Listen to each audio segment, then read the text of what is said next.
సుకొచ్చెరా సేను శిలకల ముచ్చట్లు దారి పొడుగు సెట్ల కొమ్మలా రాలుతున్న పూల సప్పట్లు గట్టి మోపులు కాల్వ కట్టులు చెమట సుక్కల్లో తడిసిన ఈ మట్టి గంధాల పల్లెటూరు దీని తీరే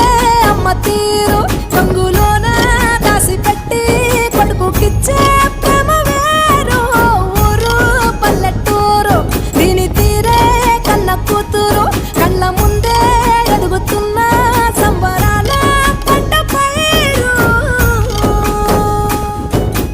వంద గడపల మందన పల్లె గోడ గట్టని గూడు నా పల్లె చెరువుల తుల్లటి జల్ల షాపోలే